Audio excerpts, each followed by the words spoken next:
no saben cómo me siento de honrada de estar aquí y de emocionada. En algún momento tonto acepté estar con ustedes aquí arriba porque yo siempre he venido a la Universidad Francisco Marroquín a aprender. Tengo años viniendo y años aprendiendo. He sido una muy afortunada y privilegiada de tener acceso a la Universidad Francisco Marroquín. Soy una de sus beneficiarias y entonces yo estoy acostumbrada a venir, a escucharlos, a ver los videos, como les decía Dora, a leer las conferencias, a acceder a las publicaciones, y es siempre aprendiendo. He aprendido en la Marroquín de muy diversas maneras, como les decía, libros, conferencias, videos. Voy a reconocer y hacer aquí un homenaje y un agradecimiento póstumo a Giancarlo Ibargüen. Giancarlo empezó a mandarme hace años correos de los que yo no entendía, qué cosas tan extrañas, ¿por qué me mandará eso? Y yo le decía gracias. Un día me atreví a decirle que quizá estaba equivocado en lo que me mandaba y me mandó otros 2 correos con otros artículos. Años después, y leyéndolo a Giancarlo, aprendí muchísimo y seguí creciendo en con estos artículos que él me enviaba. Es de las cosas que más agradeceré. También agradezco mucho que me inviten y participar en los coloquios y en exploraciones de la libertad. Sigo aprendiendo.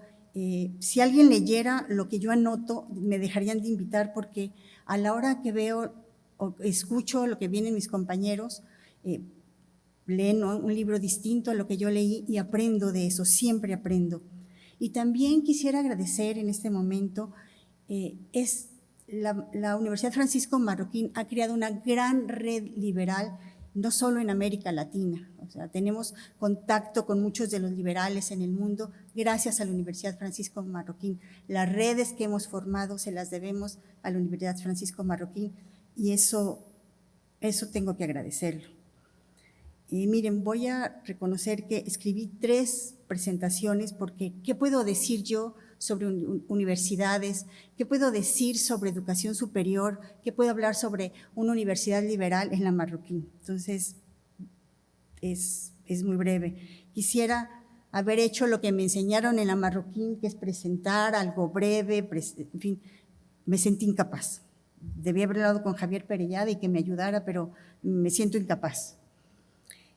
Bueno, unas muy breve y unas obviedades. Los humanos pensamos para actuar. Muchas veces actuamos por instinto, pero generalmente nuestras acciones deliberadas son producto de un pensamiento, son fruto de ideas. Sin ideas, evidente, no actuamos. Y sin acciones no es posible ni progresar ni desarrollarnos. Por eso, cuando alguien me pregunta ¿cuál es el fin del liberalismo?, mi respuesta inmediata es acabar con la pobreza. Esa es mi respuesta.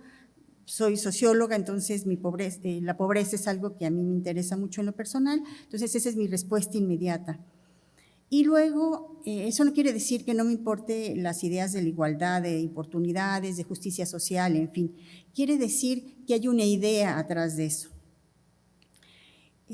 Yo no quisiera seguir cansarlos con estas cosas, pero la cuestión es que las ideas siempre son importantes. Hay ideas muy buenas, la vivimos aquí, y hay ideas muy malas y otras peor que malas. Para hablar de educación superior quisiera hablar de los ejemplos que tengo cercanos, que es el caso de México. En México, después de la Revolución, cuando el país empezó a construirse, en 1917 cambiamos la Constitución liberal por una Constitución socialista, que hasta el día de hoy es vigente en mi país, en que la libertad, por ejemplo, no aparece, y se nos dice que los derechos de propiedad son, que la dueña es la nación, quien sea esa señora. Y bueno, al terminar la Revolución Armada, y ya en los 30, el presidente Plutarco Elías Calles inauguró lo que él llamó el periodo revolucionario psicológico, y literalmente, lo leo, pidió apoderarse de las conciencias de la niñez y de la juventud para arrancarlas de las garras de la clerecía y los conservadores. Este esfuerzo lo continuó su sucesor, que fue el presidente Lázaro Cárdenas, quien, por cierto, es uno de los grandes héroes de la patria y es el modelo del actual presidente López Obrador. Y Lázaro Cárdenas, durante su periodo, impulsó la educación socialista. Fue su principal meta de gobierno. Creó instituciones como el Instituto Politécnico Nacional justamente para poderlo impulsar y de alguna manera se hizo cargo también de las universidades, la Universidad Nacional y las universidades en el resto de los estados, las universidades públicas, por supuesto. Gracias a eso también surgieron, y eso es un paréntesis, surgieron instituciones para hacerle frente a la educación socialista, hoy muy importantes en México, como el Instituto Tecnológico de Estudios Superiores de Monterrey y el Instituto Autónomo, el ITAM, Instituto Autónomo de México.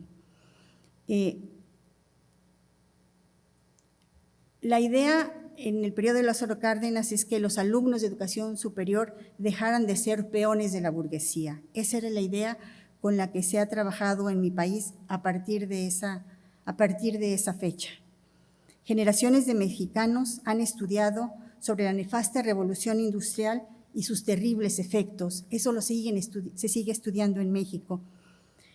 Cuando mi hija estaba estudiando la revolución industrial y yo le dije, eso está mal, la revolución industrial, y ella me dijo con toda su sabiduría, mira, yo tengo que pasar de año, déjame decir cosas. O sea, ¿por qué? Pues porque eso es lo que se nos sigue enseñando a los mexicanos. O sea, las ideas siguen permeando hasta el día de hoy. Esas ideas de 1930, de estos presidentes que querían rescatarnos de las garras de la burguesía, siguen vigentes en mi país.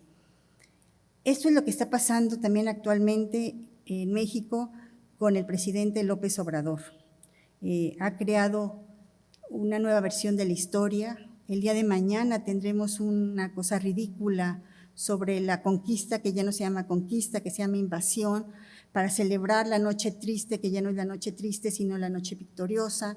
En fin, esto es grave porque es lo que viene ya en los libros de texto gratuitos y se están también cambiando los textos en las universidades públicas del país. O sea, las ideas equivocadas siguen permeando. Por no hablar de Venezuela, por supuesto. Venezuela, supongo que ustedes lo conocen, es un caso muy, muy grave. Y no quiero extenderme con todo lo que había escrito, entonces solo quisiera decirles que reflexionar sobre algunos datos. El Banco Mundial calcula que de 1998 a 2019 la matrícula en educación superior pasó de 89 a 200 millones de estudiantes de educación universitaria, calcula el Banco Mundial de 18 a 22 años. Y en América Latina, esta tendencia también se vio, según la Organización de Estados Iberoamericanos, la matrícula en educación superior en América Latina pasó del 17% en 1991 al 50.6% en 2017.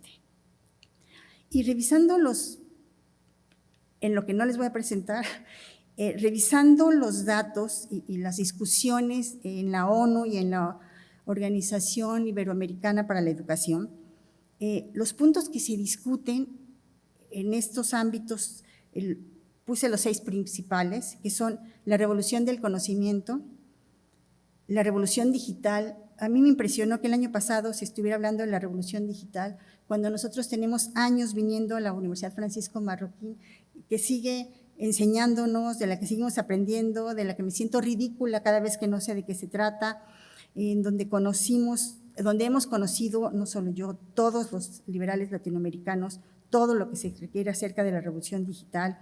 También discuten sobre las economías del conocimiento, las limitaciones en el financiamiento público, la formación de docentes y la apertura de nuevas carreras. Me llama mucho la atención, primero, que no se discuta la relación con el sector productivo. Y luego, lo que más me impresiona es que no se discuta nada acerca de las ideas que forman y marcan la diferencia. Ese es el caso de los privilegiados que estudian en la Universidad Francisco Marroquín y de los privilegiados que tenemos acceso a la Universidad Francisco Marroquín. La Marroquín yo quisiera decir, seguro todo el mundo lo dirá, pero es la universidad que es plataforma para que las ideas lleguen lejos. Lo han logrado, es realmente un sueño. Yo no sé, para los guatemaltecos que llegan a estudiar ha de ser conocido. Miren, para los que venimos de fuera y llegamos a la Marroquín, no podemos creerlo. No podemos creer todo lo que hay. Le decimos que es la meca, o sea, es la meca del liberalismo en América Latina. La universidad nos ha permitido a muchos de los think tanks de América Latina promover las ideas, nutrirnos de su riqueza académica y nos ha enseñado, y seguimos aprendiendo, no muy bien como pueden ver por esta presentación, pero nos sigue enseñando cómo llegar a la arena de la comunicación masiva, que es el gran reto que tenemos los think tanks latinoamericanos. Yo no quiero extenderme porque realmente me siento de verdad mal de venir a hablar yo a un lugar donde yo aprendo en lugar de estar hablando. Pero hay dos preguntas importantes con las que quisiera terminar. ¿Cómo nos blindamos ante las malas ideas y cómo fomentamos las buenas ideas? Creo que ese es el papel que nos queda ahorita pendiente a los think tanks liberales en América Latina. Y quizá también la necesidad de formar otras universidades parecidas a la Marroquín en nuestros países. Yo los dejo con estas dos preguntas y les agradezco mucho que me hayan escuchado.